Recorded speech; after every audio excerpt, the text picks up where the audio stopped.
Hello दोस्तों, जय श्री राम। एक ऐसा दिन दोस्तों जिसका हर एक भारतीय को बेसब्री से इंतजार था।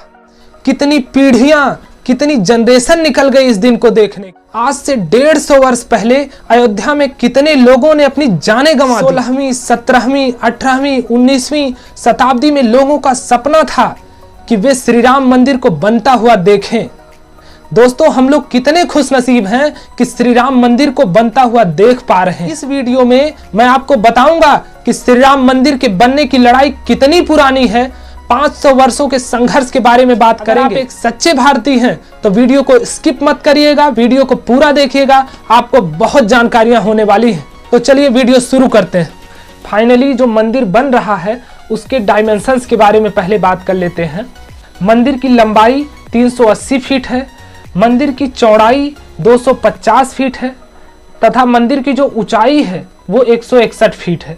इस मंदिर को 3 मंजिला बनाया जा रहा है और प्रत्येक मंजिल की ऊंचाई 20 फीट है। मंदिर में हैंडीकैप और बूढ़े बुजुर्गों के लिए लिफ्ट की भी व्यवस्था कराई गई है। इसके अंदर 392 पिलर्स और 44 दरवाजे हैं। गाजियाबाद के एक विद्यार्थी हैं जिनका नाम है मोहित पांडे। उन्हें राम मंदिर के पुजारी के रूप में चयन किया गया है। इनकी एज सिर्फ 22 साल है। जब मंदिर में भगवान की पूजा के लिए पुजारियों की नियुक्ति होनी थी तो देश भर से 3000 पुजारियों का इंटरव्यू लिया गया था, जिनकी मैक्सिमम एज 30 साल थी। इंटरव्यू के बाद 50 विद्यार्थियों का चयन राम मंदिर के पुजारी के रूप में किया गया और इसके अंदर मोहित पांडे भी शामिल हैं। राम मंदिर को बनाने में मजबूती का विशेष ध्यान दिया गया है। पूरे मंदिर को पत्थरों और कंक्रीट से बनाया गया है। 8.0 मैग्नीट्यूड के अर्थक्वेक को यह मंदिर आसानी से झेल सकता है। 3 मूर्तिकारों ने भगवान राम के बाल्यावस्था की प्रतिमा बनाई थी। बेंगलोर के जेएल भट्ट, मैसूर के अरुण योगीराज, राजस्थान के सत्यनारायण पांडे। अब इन तीनों में से केवल एक को ही चुनना था, जिसके लिए एक कमेटी बैठाई गई और मैसूर के अरुण योगीराज जी की प्रतिमा का चयन किया गया। दोस्तों, अब बात करते हैं 500 वर्षों के संघर्ष के बारे में। श्री राम के पुत्र कुश ने अयोध्या में श्री राम मंदिर का निर्माण करवाया था। 1528 ईस्वी में बाबर ने मंदिर को तुड़वाकर वहां पर मस्जिद बनवाया था। कहते हैं कि 3000 मंदिर से भी अधिक मंदिर थे अयोध्या में। कहा जाता है कि 1526 ईस्वी में बाबर और इब्राहिम लोदी के बीच युद्ध हुआ। फिर 1528 ईस्वी में बाबर की सेना अयोध्या आई और उन्होंने मंदिर को तोड़कर वहां पर मस्जिद बनाया। लेकिन 250 साल होने के बाद भी हिंदू इस बात को नहीं भूल पा रहे थे कि भगवान श्री राम के जन्म स्थान पर मंदिर तोड़कर मस्जिद कैसे बना दी गई। 1826 ईस्वी में मोंटको मैरी मार्टिन की एक रिपोर्ट आती है कि मस्जिद के जो पिलर्स हैं वो मंदिर को तोड़कर मंदिर के ही पिलर्स मस्जिद में लगाए गए हैं। इसके बाद एक ही जगह पर पूजा और नमाज दोनों होने लगी। 1885 ईस्वी में बात अदालत तक पहुंची, पर अदालत ने कुछ सुनवाई नहीं की।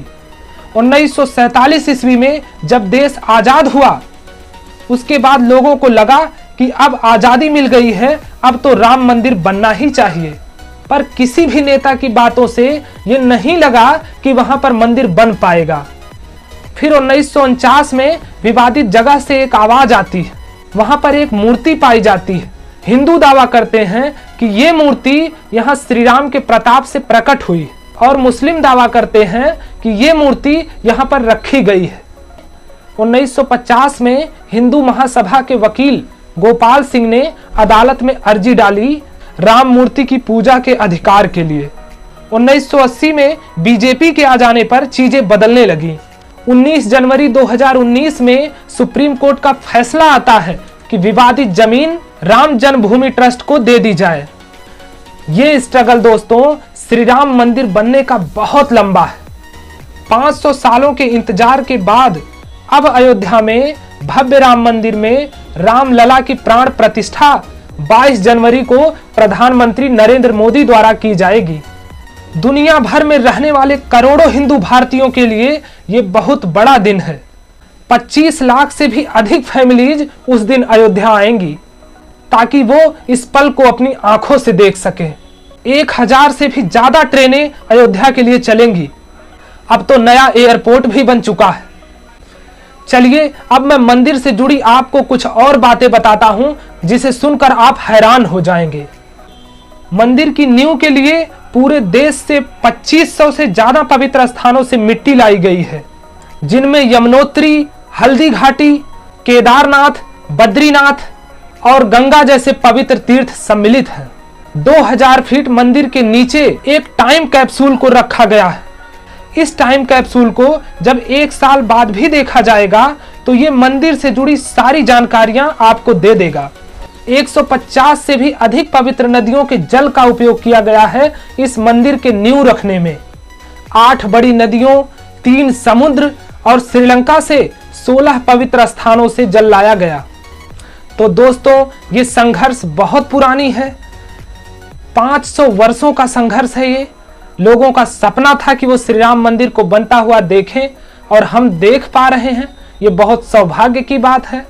प्रभु श्री राम ने कभी किसी से कोई भेदभाव नहीं किया। उन्होंने माता सबरी के हाथों से जूठे बैर खाए हैं, केवट को अपने गले से भी लगाया है। उन्होंने कभी भी किसी के साथ कोई भेदभाव नहीं किया। इसको किसी भी जाति मजहब की दृष्टि से ना देखें। श्री राम, अल्लाह सब एक ही है। कुछ लोगों की छोटी मानसिकता हमें 2 भागों में बांटने के लिए विवश करती है, पर हमें विवश नहीं होना। हम भाई भाई हैं और हमें किसी की बातों में नहीं आना है। मुस्लिम साथियों के लिए मेरा कहना है कि मन में कोई ग्लानि ना करें। प्रभु का मंदिर बन रहा है। मेरे एक दोस्त की कही हुई बात मुझे याद आ रही है। उसने कहा था कि राम का जयकारा लगाने वाले तो बहुत लोग हैं। राम मंदिर उद्घाटन का वक्त चल रहा तो लगेगा कि सभी भक्तिमय हो गए हैं, सभी श्री राम को चाहने वाले हैं, लेकिन उनके आदर्शों पर, उनकी बातों को मानने वाला, उन पर अमल करने वाला कोई नहीं है। बस जयकारा लगाने से सब कुछ नहीं हो जाता, तो उनके आदर्शों को भी माने, उनके चरित्र पर भी अमल करें। सिर्फ जयकारा लगाने से कुछ नहीं होगा। तो दोस्तों अगर आपको वीडियो अच्छी लगी हो तो कृपया लाइक करके ही जाइएगा भैया। एक वीडियो बनाने में बहुत मेहनत लगती है। तो मिलते हैं किसी अन्य वीडियो में, तब तक के लिए बाय बाय, टेक केयर, जय श्री राम।